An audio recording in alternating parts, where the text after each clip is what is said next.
Now, if there's one part of the game that will instantly make you shoot lower scores, and that is hitting this further, the driver. So in this video, I'm going to talk about 3 things you can do, really simple, in your golf swing to be able to hit the ball further. So especially this last one, the third one, is an extremely simple, but probably the most effective one out of these. So let's get into it. I'm John from channel JChownGolf. Let's dive right into it. So the first simple tip here, ball position. Of course, I talk about this so much if I'm doing a driver video, and why I'm going to keep talking about it, because you keep doing it wrong, to be perfectly honest, is I see so often with golfers with the ball position just far too back. They'll either have it just forward and middle with driver, sometimes, God, I see it out the middle, what are you doing? And then some other times I'll see it just inside the left foot, which is close if you want to really bomb the driver and do it effortlessly and simply. But I want to see, one, you tee up the ball higher. So this isn't absolutely an exact science. I'm not going to tell you exactly how high you should tee it. Just tee it quite high to where most of the golf ball is above the driver head there. So when you tee that ball up higher, that means you have to then put the ball more forward in your stance. So I like to see players here with that ball really just either inside, like just inside their left foot, or opposite their big toe.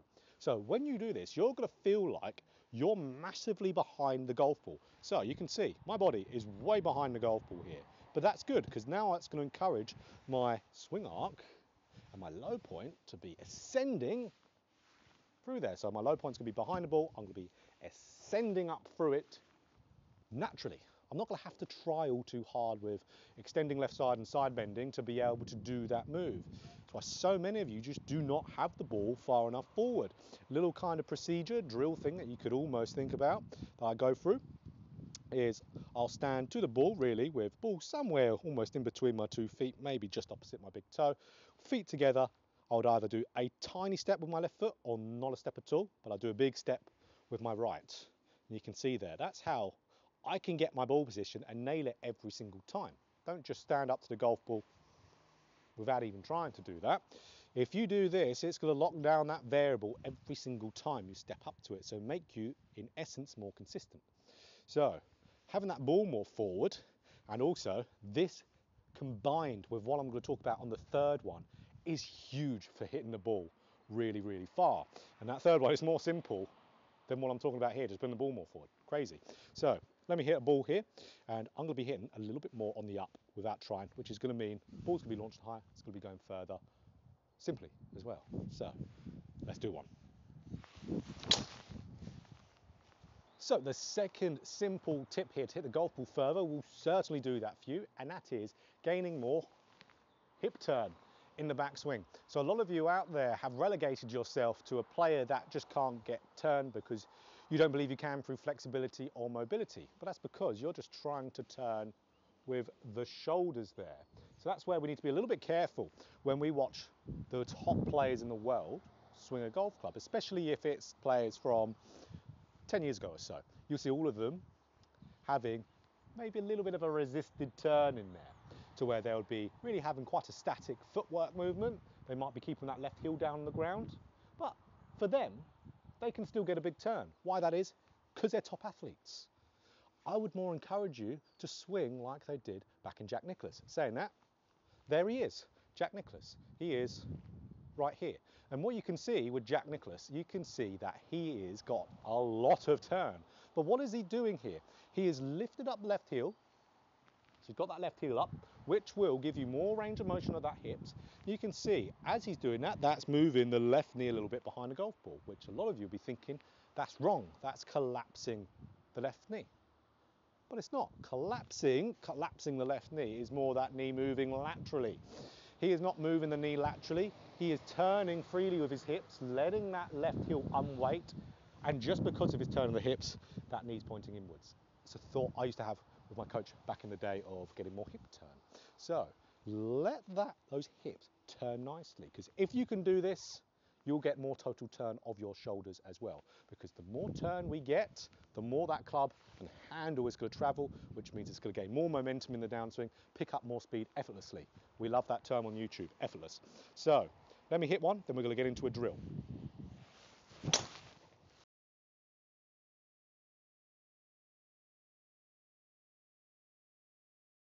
So let's touch on this drill because I talked about this mostly in my last video, the Bryson DeChambeau video, and that is the stick drill. I've had it on my channel quite a few times. So ultimately this stick drill, so I've got the stick through my belt loops, a little bit on the right hand side, a lot on the left.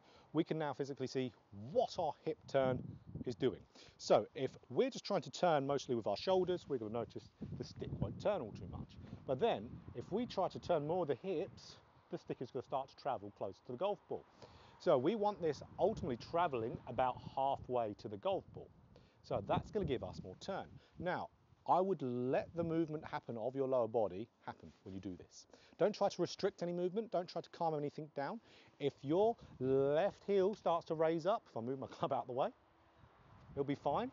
If your knee moves inwards, absolutely fine. We're freeing up movement, just like they did in Nicklaus's era.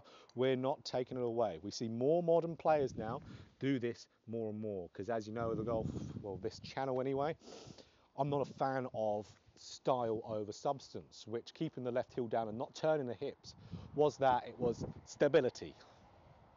It's just nonsense. So let's get this stick pointing halfway to the golf ball. Let what happens happens with the visual aspect of your lower body. You're freeing up movement. You're going to hit the ball a little bit further.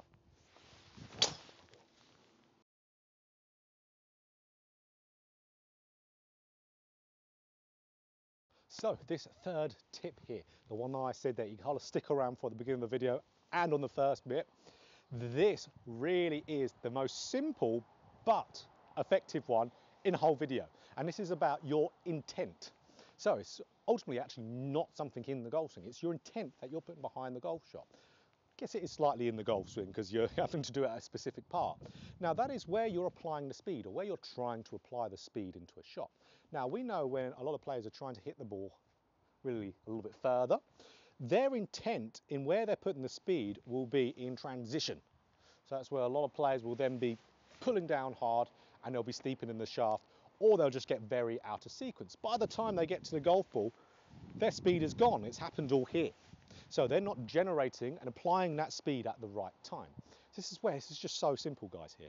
Feel like you're applying your speed post-impact. So you might think, well, ball's already gone. We know it's kind of a delayed effect, isn't it, in a golf swing? Such a fast movement. If we're thinking we're applying the speed here, we're actually going to be applying the speed at the golf ball. For myself personally, put up a little clip here of me at the driving range, smacking some golf balls, doing some long drive stuff.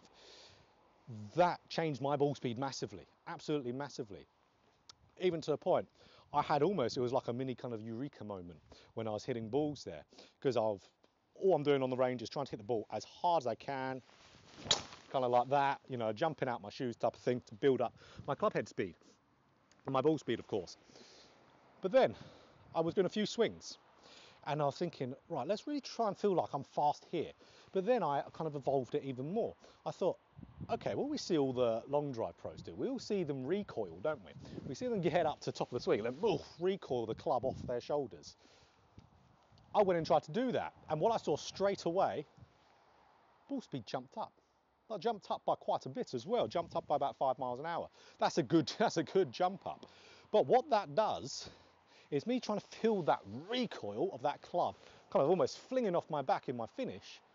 That's meaning the golf club has to be traveling fast at that portion of the swing. So it's going to be traveling faster going through the golf ball. My intent was through there. So you could either feel like you're really the fastest part is just past the ball, or you could be a little bit crazy like me and try to get it really recoiling off your back, because that's applying the speed at the right time. You're not going to get out of sequence or anything with that. I was hitting the ball really straight doing it as well. So let's do a recoily one. So where still didn't look all that fast, that's for certain, just because that's me, but that would be a fast ball speed and a faster club head speed. So you don't all have to be recoiling it off your back like that at the finish. Just feel like the fastest part of your swing is post-impact. Don't try and kill it from here, kill it after the golf ball, because then you'll be putting on the speed at the right time. Super simple, right? That's the most important one out of this whole video. So guys, there are 3 simple tips, and they are really simple because hitting the driver further isn't actually that complicated. There are some key things in there which will really help you. Now there's other bits in there, swing efficiency. Really, are you glancing below? on that ball, you know, are you cutting across it? Is your path excessive? That's all going to calm down swing speed. Where you're striking it off the club face as well is going to get you hitting it shorter. All that type of stuff has a massive, massive role. But this video is just purely about moves that your body can do to get you hitting the ball further and little basic stuff. So, if you enjoyed the video, of course, click that like button. For more golf instruction just like this, hit the subscribe button, hit the bell button too. Why not? You'll be notified every time I put out a video. I said that a bit differently this time, didn't I? So, do these 3 simple things, you'll hit the ball a little bit further.